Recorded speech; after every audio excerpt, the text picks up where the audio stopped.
Find the answers to questions you may or may not have asked yourself here at Kaleidoscience, Conversations on Cognitive Science, hosted by Elisa Palmer and Sönke Löw. Good research relies on statistical analysis, and key concepts such as p-values and standard deviations are fundamental for anyone working with scientific research. It's crucial to have a deep understanding of statistics, as it allows researchers to comprehend and the underlying processes that build the basis for all of the things happening in our data analysis. Today we have the pleasure to talk to Professor Dr. Michael Franke, who is teaching at the Eberhard Karls University in Tübingen, but has also been teaching at the Osnabrück University when I was already a student. So he's a former professor of Sönke and mine as well, and I'm really pleased to have you here today. Thank you very much for having me. It's a great opportunity. And as always, we want to play a little get-to-know game, and I start a sentence, and I want you to spontaneously continue that sentence. And the first sentence would be, as a kid, I always wanted to be. A professor. Really? Well, as a teenager, and I was always advised, don't do that. Are you happy that you ended up in a teaching position, or were people right to say don't do that? I didn't have any other chance, I guess. Okay. I cannot do anything else. The next sentence is, if I was an emoji, I would be. In ASCII. The third sentence is, my favorite thing to do on a day off is. Write down whatever is spooking around in my head or has been spooking around in my head for a long time. Right now, I'm most fascinated by. There are so many things, but currently the large language models and the power of statistical learning and what this implies for the language sciences is just very overwhelmingly salient. Yeah. And the last sentence is, I know it's time to call it a day when. I don't know.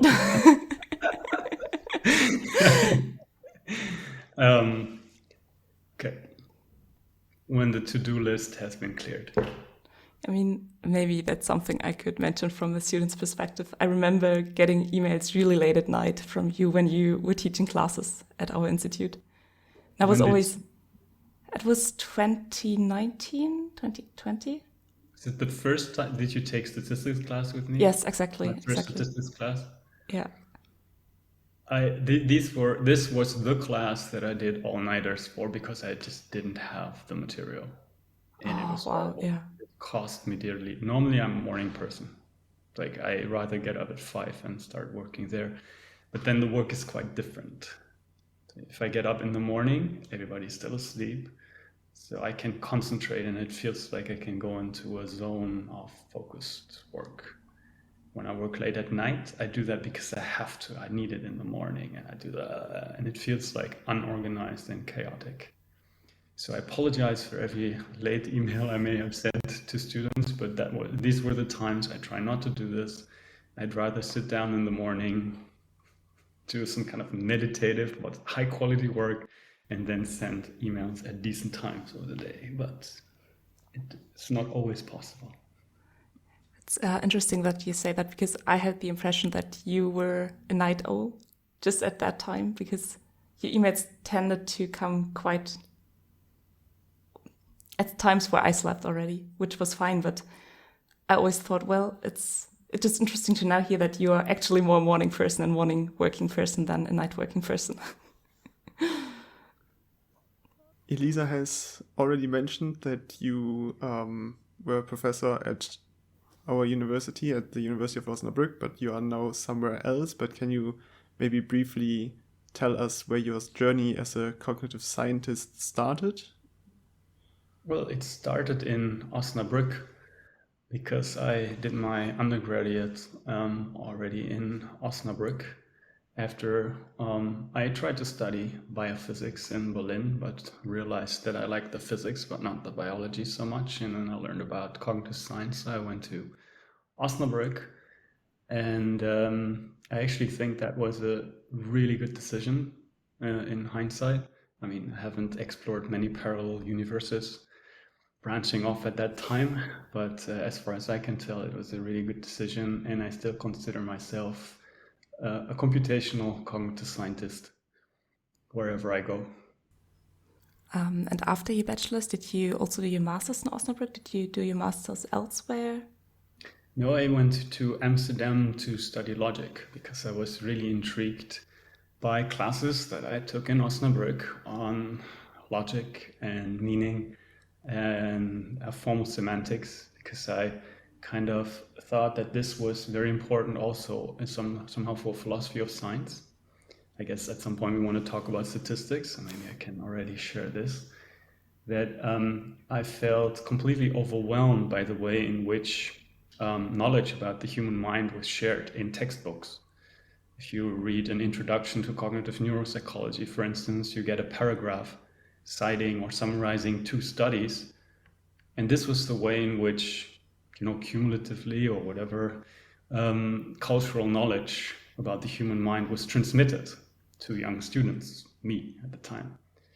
And I was really floored by the fact that in a single sentence, the whole insight about, let's say, how a particular aspect of memory should work through a particular study that, had been carefully designed, and the data had been collected, and then some analysis had been run, but none of this was mentioned. It was just packed in one sentence.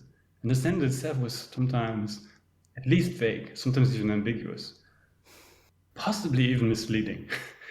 And then I started to think about the meaning of language at this particular point in its use, like how it is used to transfer scientific knowledge from generation to generation or something like that. And I just thought, okay, the first thing I have to sort out in my head is how language works so that I can understand this better. And so I went to Amsterdam and studied logic because that felt to me at the time to be the thing to do to understand how language works. Study logical analysis of meaning and see where this takes me. And did you also later continue in logic, or did you then again later switch your main field of interest? I think I always had a very peculiar love-hate relationship with logic. I think I immediately felt that this was the way, roughly, in which I would like to think about language, but I never felt intuitively that this was the best analysis of what I considered to be essential or the meaning of language. So I was really fortunate to, in Amsterdam, be able to take courses on, let's say, the logical foundation and the analysis of meaning. But I also had supervisors with Robert van Rooij and Martin Stockhoff who were very open to more use-based theories of language meaning. And that's why I did my PhD in game theoretic models of language use, which is similarly formal, I mean, even excessively formal, just like logics, right? Trying to analyze why language use is rational with a rather strict structure of what rational aliens would believe and do and so on. But at the same time, it went more in the, to me, better direction of looking at what it is that language does to us culturally and in interaction. So logic was always more like a tool, and again, in hindsight, it looks more like maybe, I'm not sure if that was the best choice, I really don't know, but I feel it was a good choice, maybe in the sense of going through a hard training. It's like getting a good math education, right? Just gives you a particular way of, structured thought. Like the logic I studied wasn't math, but it's something like applied math. It branches off into math, and I really enjoyed classes like axiomatic set theory, more like as a schooling training of formal thinking, but not necessarily as logic as the method that I would like to apply to everything. Like, I don't say it's wrong, but it's not the thing that I would like to do. Yeah. do you now consider yourself more on the language side of cognitive science, more on the logic side, more on the method side? So for me, it sounds like you have a quite broad background, and I'd just like to know what your specific, where you see yourself most suited of well fitting in. Yeah, that's really, I think that's one of the downsides, if you want, of studying cognitive science, right? You tend to become an all-rounder by necessity, and then you have these weird things that you usually are whatever all the other people in the room are not, because you kind of fill that hole also in teams, in research teams. But generally, I think of myself very much as a methods person. If you consider what I said a while ago about the motivation to study logic, because I was thinking about how scientific knowledge is transmitted. That's me. I wonder about how we can get to accumulate insights about nature, about the human mind, about society from this science process. So I'm not a philosopher of science, like as in professionally, but I think that's my main motivation. I just want to maybe not just think about it in abstract, but I want to apply it, because I also want to do some research on my own, but I'm very much a methods person. And if you ask about whether I'm more like a language person or not, I mean, currently I'm a professor of linguistics, but I'm also since recently associated here with computer science. So again, seeking the vicinity of cognitive science here in Tübingen, of course. But then still, I think of myself more as a, let's say, higher order cognition person. But in the recent years, I start doubting that there is a meaningful distinction between higher and lower, or whatever that would mean, because it's very holistic. And language seems to just be at this, very relevant hub inside of cognition, and also mitigating almost all human interaction. So maybe if you want to be an all-rounder and you care about, the science process, maybe language is just a very strategic place to be, because the science knowledge is usually communicated through language. Yes, there's graphs, there's pictures, there's also numbers, right? But it's also communication of a form, and language is our primary means of communication. So I guess that's why I'm in language, and that's why I also feel comfortable here, because I can go to many interesting places from language, so to speak. Yeah. But you've also mentioned that you perceive yourself quite as a methods person, which brings us quite nicely to, today's conversation, which is going to be about a topic where I feel like many people think it's a bit, not boring, but don't really like to talk about statistics when they're not having a scientific background, because it's just complicated if you don't know what it's talking about, how it works, etc. So can you maybe just really shortly say what you personally understand under statistics and what makes good statistics, good?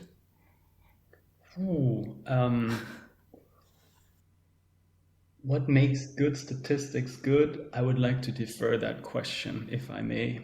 If we talk about why statistics might be interesting or relevant, I think it would help to zone out and ask, what role does it play in the knowledge generating mechanism that society has established and calls academia or science? And that is, statistics is usually at the interface between observations, measurements, which are very important because we want to talk about the world in maybe concepts or measurements that are meaningful. So that's on the one side of the interface, and at the other side of the interface, I would say, is language. Are the thoughts that are being transmitted, are the conclusions that you draw from a study. And reading a textbook, for instance, Introduction to Cognitive Neuropsychology, what we normally often only get is the language that came out of a complex process that went through design, let's say measurement, analysis, interpretation of the analysis. And the experimental design, etc., I think is totally not trivial. Looking for what measurements you should find and the proper theories of measurement and the practice of measuring useful constructs for knowledge gain is highly non-trivial. But to me, somehow, the juncture of going from the measurements to the conclusions, right? That's where somehow everything can break. This is where everything can go right or wrong. Like, this is really the crucial juncture where we have to be very, very careful, because we know that sometimes there's wishful thinking, there's leaps of faith, and you just, you want certain conclusions to be true, and you look at your measurements in one way or another, and you might find, yeah, I think that supports my worldview. But that's not how we're supposed to act, right? We really have to be critical about that little part in the process. And like, if you're really interested in, let's say, asking the big picture questions, then this might feel like a total nuisance and something that you don't want to spend energy on, right? And I can completely sympathize with people who have no patience for these, methodological quibbles. But there's also other people, maybe like me, who are very, in some sense, very uncomfortable, maybe even pathologically unconfident about all of these kind of things. And then you want to think about what it is that we're doing when we're drawing conclusions from observations, from systematic observations and measurements. And that's what then you need statistics, and then you need to translate whatever comes out of the statistics into natural language. And I think it's just extremely fascinating. Do you then are a bit unhappy because when I was looking for things to study, the first thing that caught my eye was psychology, and everywhere I went there was a big warning that psychology is not just about humans, but it's there is also a big part about math and statistics, and you really need to be careful because many students don't expect that. Is that frustrating from your perspective, because it's such an essential part, and you say it's also a part of, or has a very close relation to the human side of it? I think that most people who start getting interested in, let's say, cognitive science, linguistics, psychology, are there for the content matter and not the methods. And I have probably been also guilty about issuing these kinds of warning that you also have to care. You have to care about the methods. But actually, I think this kind of advice is completely wrong framing. Obviously, you need to motivate the people where they are already motivated, and you want to say okay, you want to find out something about X, where X is human or biological system or whatever. But you want to do it right, okay? I guess, right?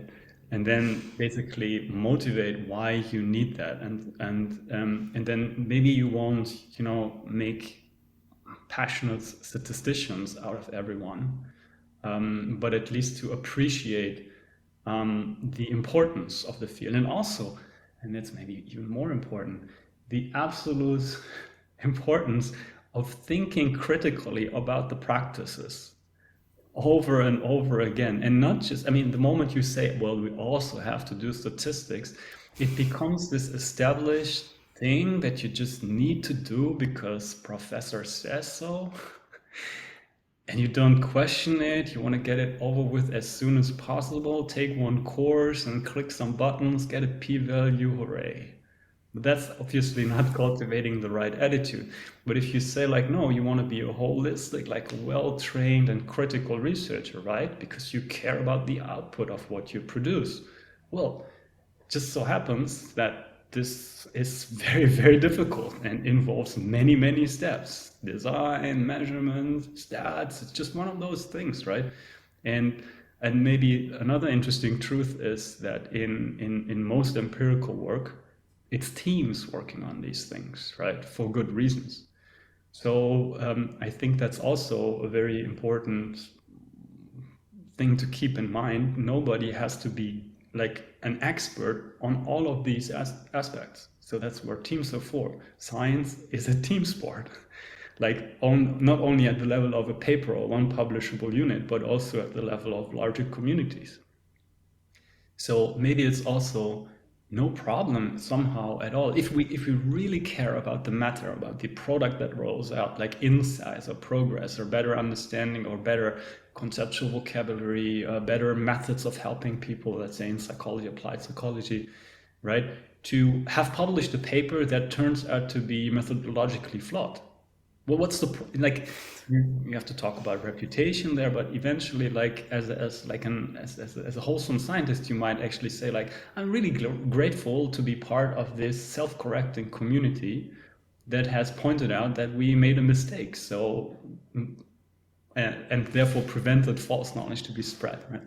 So, I guess, long story short, I think it's part of the motivation for why you're doing this, and I think especially in stats, if you approach this both from, let's say, the teacher side, but also from the student side, as just a hurdle that everybody has to take, right? There's even sometimes conceptions of these kinds of methods, classes that are like a filter to filter out the people who don't really want to study this or aren't good enough, which is ridiculous. In all senses, right?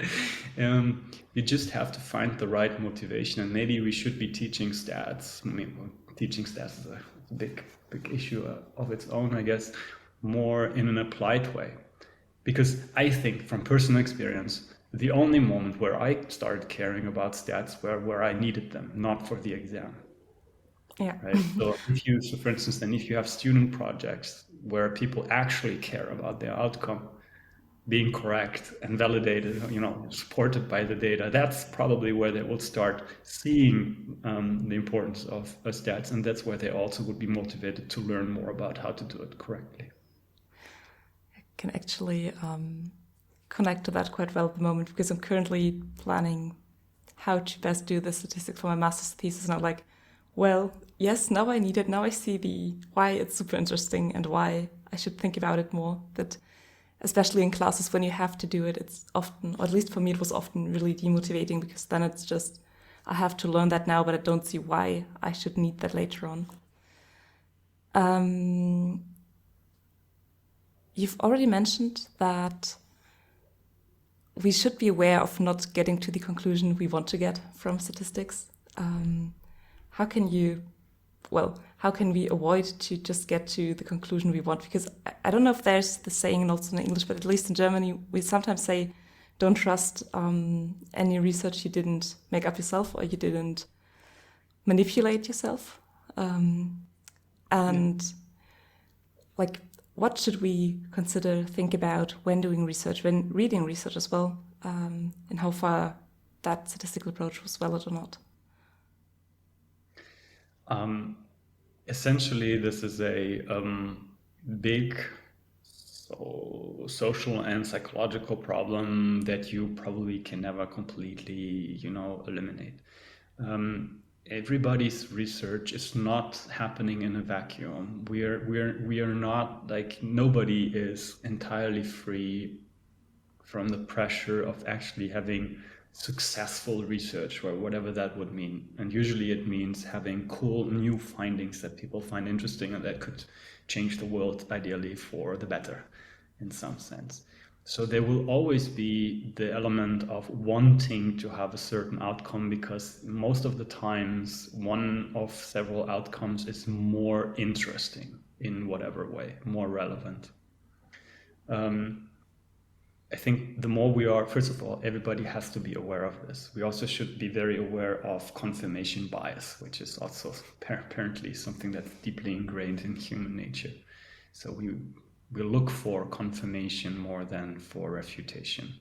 And this actually doesn't have a place in statistics, right? And you can read, probably that's way too naive, you can read Popper as this falsification approach as, like, let's turn this on the head and let's, like, really be the scientist that's trying to shoot down hypothesis. I think Popper had this nice little picture of a cowboy with a violin, And that's what a scientist should be. And sometimes they should be using the violin and be very creative and come up with great ideas, but then they should be really hard. Okay, let's say cowgirl, really hard, no nonsense, and just shooting down all the ideas, whether they are their own or someone else's, right? Like a machine, something like that. Of course, that's really hard, but that's the ideal. So I think people should be aware of it and try to get there as closely as possible. But then there's also obvious mechanisms to try to diminish the potential to just get the conclusions that you might want. So in the literature, people talk about degrees of freedom, and I think that's a very important term. Researcher degrees of freedom. It's essentially the many decisions that researchers can make during the whole process of producing science, where they decide on what to analyze, how, what to aggregate, in which way. So taking averages, like if you think about taking averages from complex data sets, there's so many ways of doing it, and they don't necessarily give you the same results. You can apply a log transform first, then average, or you average, then apply a log transform. It's not the same result. Research a degree of freedom. Maybe there's no conceptually right or wrong, so you try it out. This one works, this one doesn't. Bam. Right? All of these kinds of things can come together, and there are mechanisms for reducing these kinds of researcher degrees of freedom. For instance, pre-registration, where you basically say at the outset, before you actually analyze the data, what it is that you're going to do, right? So basically you're reducing your researcher degrees of freedom yourself, which may be a good idea. Or another one is to engage in antagonistic collaborations. So where you basically team up with other people, maybe one colleague who is of the exact opposite opinion. Like if you have a strong disagreement about some key issue and you would know which experiment you would need to run to, get evidence, whether it's one or the other, then do that together. Right? Sit down together and basically talk about what would the evidence be that would, sway one part or the other, write a pre-registration protocol, right? And then again, debate the degrees of freedom, like how do we decide on how to analyze this so that everybody is happy, then run the experiment. And that seems to be a very, fair way of settling debates where there's two outcomes. We talked about these misconceptions maybe about scientific research, or as you said, if you have looked into statistics, that there are these degrees of freedom and there can be errors, and you try to avoid them, but still, I think publicly it's somehow maybe misunderstood that research sometimes feels unfailable. So that someone says wrote the headline and it says scientists found out, and then you have just this reduced idea and you think science is somehow objective, and ideally it should be, I guess, but I think in practice it isn't. Are there any common misbeliefs that you discover that are that people have about the use of statistics and the scientific method as a whole? There's a very interesting topic, I think, and there's again the social dimension towards research. So first of all, we need good science journalism, and there are many very, very good science journalists out there. But there's also science coverage that leaves quite something to be desired. It is also interesting to study exactly these kinds of mechanisms. So I think that's an aside.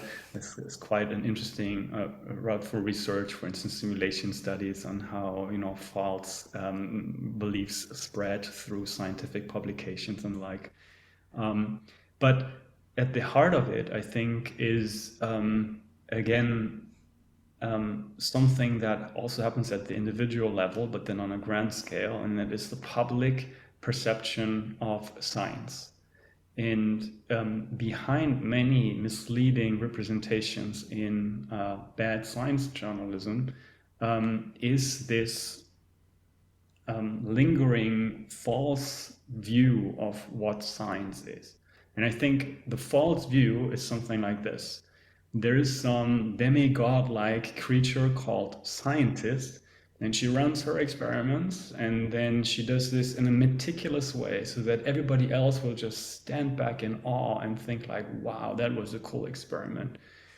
And then she runs her crazy math and out rolls the truth. The crazy math being the statistics. And out rolls the truth, and then she just turns around and shouts it down from her ivory tower, and we are all so very grateful that this happened. And that's what science is. And what's wrong about this picture is so much. But I think the first very thing is that it focuses on one scientist and one science team, whereas I think it's so important to think system. You have to, like, it's science is a system. It's you can take this tangent and say like how people, or we all tend to oversimplify things like markets and even individuals, right? We have to think holistically and system-wide about this. And science is not what one person does. Science is what everybody does. And so the good thing about science is not that it produces truth. It doesn't. It's not that it's never false. It is, right? The good thing about it is that it is this so far a self-perpetuating mechanism of error control and correction. Mistakes that happen within science, right, are being corrected, are being realized at some point. The ones that matter, some of them, not all of them. It's impossible. It's a bit more like a picture of, maybe creation. Oh, and all of a sudden there was this beautiful organism versus evolution. Let's just try out all sorts of crap and see what survives. As long as we have this filtering mechanism that makes sure that, the bad is weeded out most of the time, right? Then we see quite some astonishing creations. And that's, I think, how you have to think about science. That's, however, not how you perceive science when you read a headline like, German scientists proved that. Or even the opposite, like, big scandal, fraudulent German researchers, which, right, both are, just aspects of this complex process. But the complex process as a social construct has a lot of good in it, I think. I was just thinking, because at least when I get into a topic, I often find it tricky to differentiate between those strong views, because they all have their own strong opinion, usually. So they might have a strong opinion about the topic they have found evidence for, and say, well, it must be this way, while another group might have found the direct opposite, and they have proven the exact opposite. So while you, on the one hand, mentioned that it's good to have that kind of diversity, it's also confusing for someone who's not that deep into a topic, because when I am getting into a topic I don't know yet much about, I might follow one direction where I kind of feel like, well, that kind of sounds like something I can easily believe. And of course it's good to also challenge me with more difficult beliefs, but I feel like most people especially would first follow the easier path before going the more difficult path. And at least I feel like when reading papers or when reading scientific work, it's often not that differentiated between, well, there are also different ways of seeing that, right? And I was just wondering if there's any good, or any ideal way how that should be done, could be done, how we should approach that as people interested in topics in general. I think there are many different aspects in what you were just saying that go in all sorts of different directions, at least in my head. So I think that's a very inspiring question. So it is definitely true that the science process, again, thinking of this as a cultural, group phenomenon, is driven a lot by opinions of individuals, for better or worse. I actually think that this is good for innovation, but I have a deep distrust of these, strands of research that are very much dominated by particular, usually white males. And this is not because of white males per se, but just because of personhood, and because it kind of marginalizes the critical balance from other perspectives. However, just like every sentence, it eventually, right, has to be cutting so many corners. Let's come back to the textbook Introduction to Cognitive Neuropsychology. One sentence summary of this key paper. It has to throw away so much nuance. And sometimes, if we want to think about language, right, this kind of compression, this almost violent compression and omission of detail is good. Think about, for instance, what the word dog means. It's so abstract.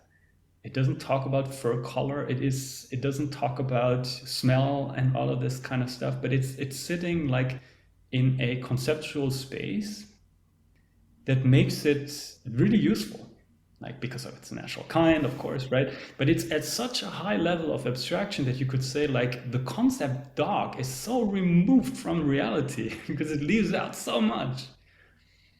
And if you think about, but it's also very clear that the word dog is very useful for us. Now, by analogy, like a paper that, let's say, Michael Franke writes a paper and he takes a very, very strong stand on an issue.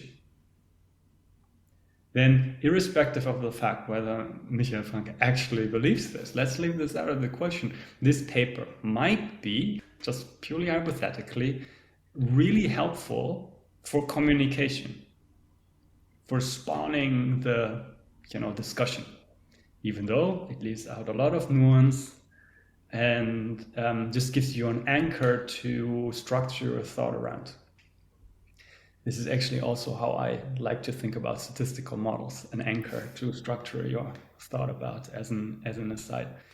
Okay, but this argument only works to the extent that after, let's say, this strong statement or this strong paper or this strong view or this strong theory has been exposed, it is possible to criticize it. So the main problem I see which might hamper the science process is when a particular school, maybe dominated by a few influential individuals, hamper discussion about other things or hamper critical consideration. Maybe for a certain time this might also be okay, like just I want to develop this idea. I'm not listening to your criticism for the next, let's say, 2, maybe 5 years, right? I just want to hammer out this view of the world for once, right? But then this is again maybe the cowgirl with the violin that you then also have to be sensitive again for other perspectives.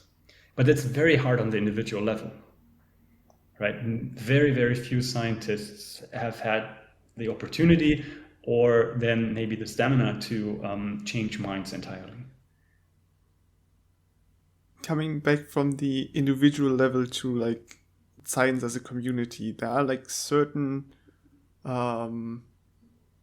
accepted practices. For example, like in statistics, there's like this famous, I guess, 5% threshold, meaning that you only have like the data and you say like if it's less than 5, if the probability that this is generated by just pure randomness is less than 5%, we say like, oh, we are pretty confident that it's not just a coincidence, but it's actually something where like the hypothesis is true, that there is a mechanism behind it.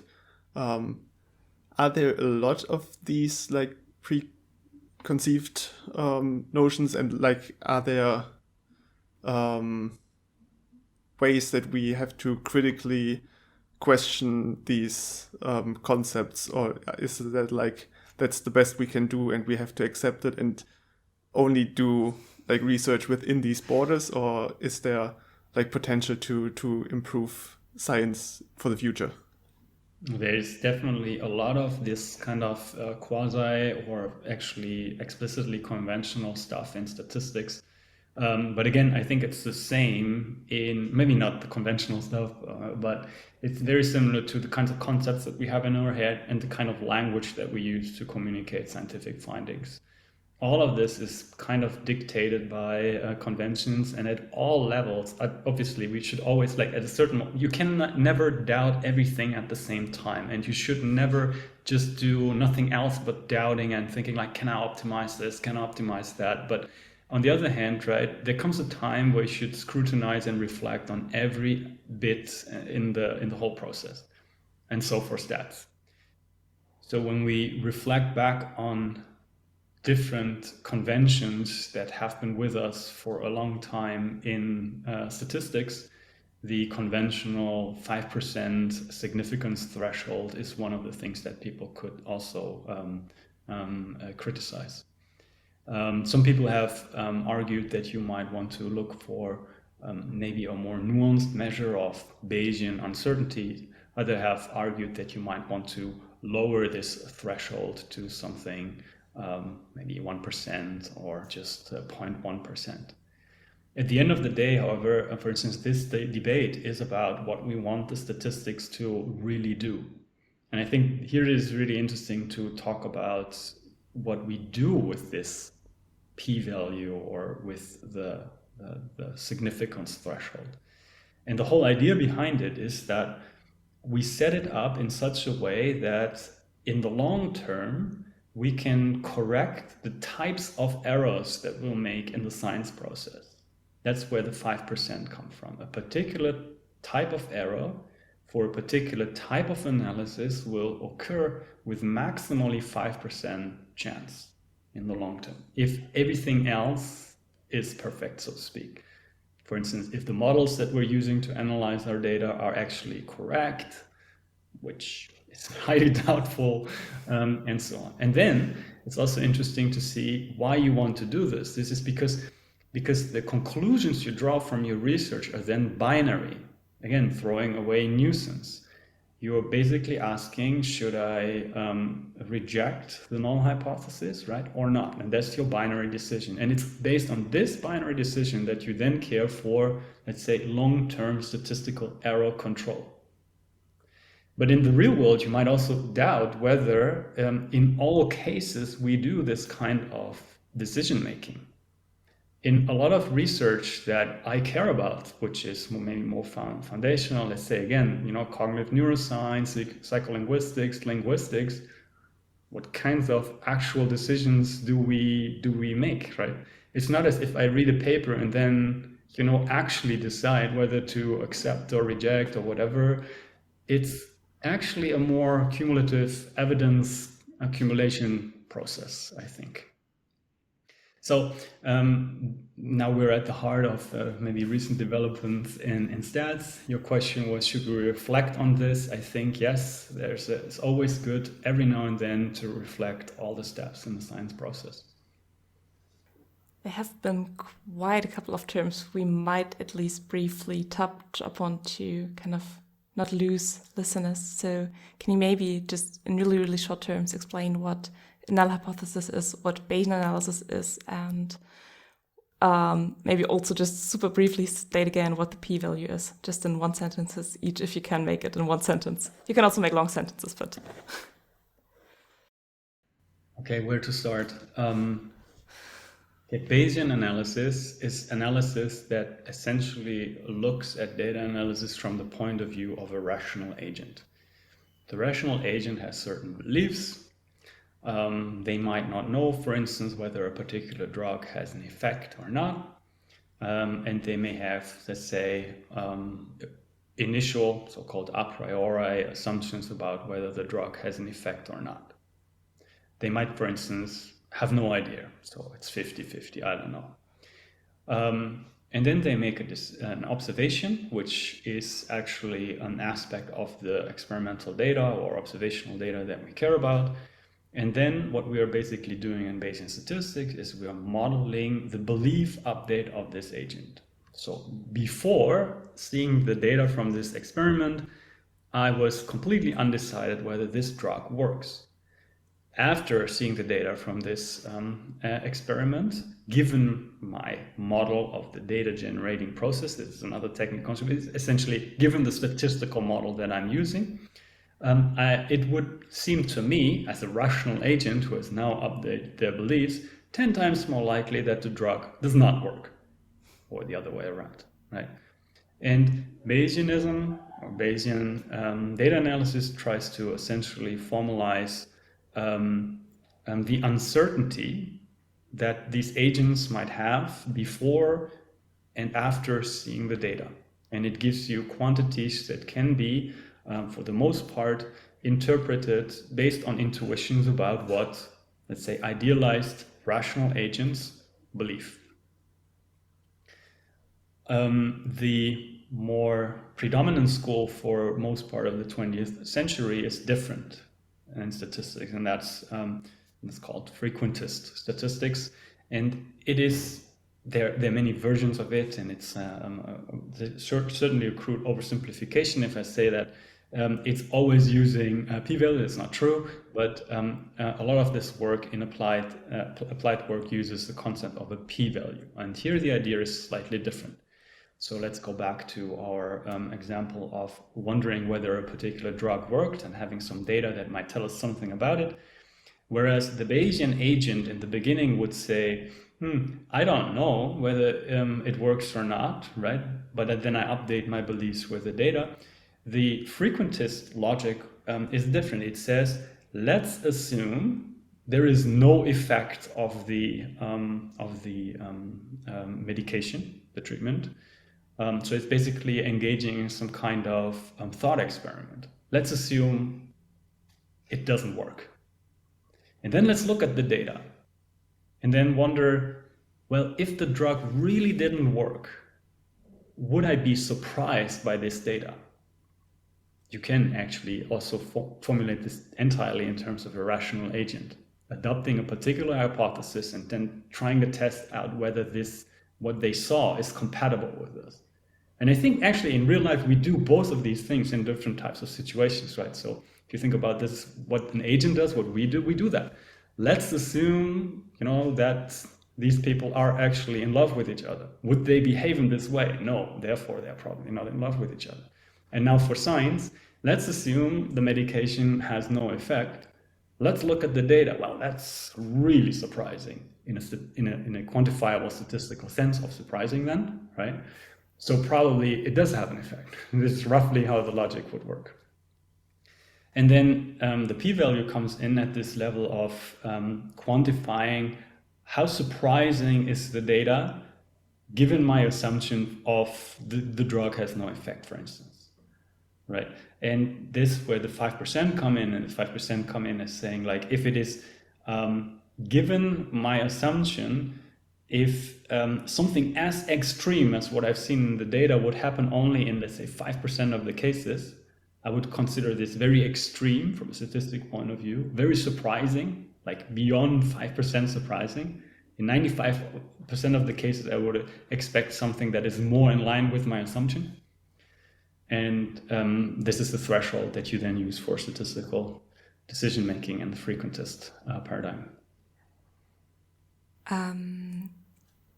You've just mentioned at the beginning of your explanation that there has been a shift from the more frequentist approach to the Bayesian approach in the 20th century.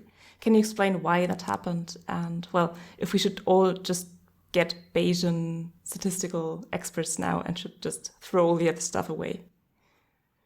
I don't think we should throw the other stuff away because it definitely has a place. And depending on how you look at things, I don't think that there needs to be a very strong dichotomy. These things can go very well together. For instance, there's a concept also of a Bayesian p-value, where you do very similar things, but then basically from a Bayesian point of view, etc. And I think there's a place for both or many different types of inference in many different types of situations.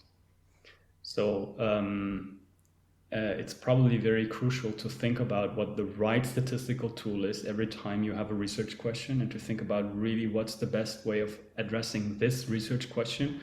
And it may be that sometimes you want to do this in terms of, let's say, a hypothesis test, like more the frequentist kind of thing, and sometimes maybe more in quantifying uncertainty, like in the Bayesian style, right? And I think being open to these possibilities and knowing when to use which is more ideal than being a hardliner and saying this is correct and this is incorrect. Of course, we can also talk about the long-term effects that any one of these, let's say, statistical policies have. But the first part of your question was why we see, let's say, a rise in interest in Bayesian methods. And I think here the story is that Bayesian methods actually had been there first. They seem to be more first principles, like reasoning about what rational beliefs are and how you should quantify observational evidence. And indeed, these ideas have been around since 17th century. So basically Bayes and Laplace have worked out these kind of things. But for complex applications, for complex data sets that we want to analyze, these ideas, Bayesian ideas, have been way too complicated. Essentially, what you need to do, strictly speaking, is you have to crack sometimes rather complex integrals if you want to do this analytically. And people for a long time simply didn't have the math to do that right easily. So you couldn't simplify it in many cases, right? For the kinds of models that you would want to use. And so we've seen in the middle of the 20th century the invention of very, very cool and clever algorithms, so-called Markov chain Monte Carlo algorithms, that actually arose in the context of stochastic physics, which can be used to estimate or approximate Bayesian inference. But then these algorithms, let's say dating to the 1950s and 60s and 70s, were still not enough to give us Bayes, because the original implementations of these algorithms were really like constructions, like simulated stochastic apparatus, like in 3D space, that would show you maybe like particle dynamics working out before you'd have great computers. But nowadays, we can run these algorithms on our laptop computers, even on our phones or maybe smartwatches, which is obviously then giving an argument why Bayesianism is all of a sudden maybe more interesting, at least as a viable candidate, and why it is not only like a possible candidate, but maybe even a good candidate, comes from observations like these. So many people, let's say in psychology or some linguistics and other ecology, economics, they like to run linear regression models. It's like the workhorse for statistical analysis. And often they like to run rather complex linear regression models with mixed effects. That's what it's called. It doesn't matter what it is. It's just these models get more complex. And at a certain point, people realize that analyzing these complex models with just standard tools from frequentist analysis, just looking for the best parameter values, essentially, gets very complicated.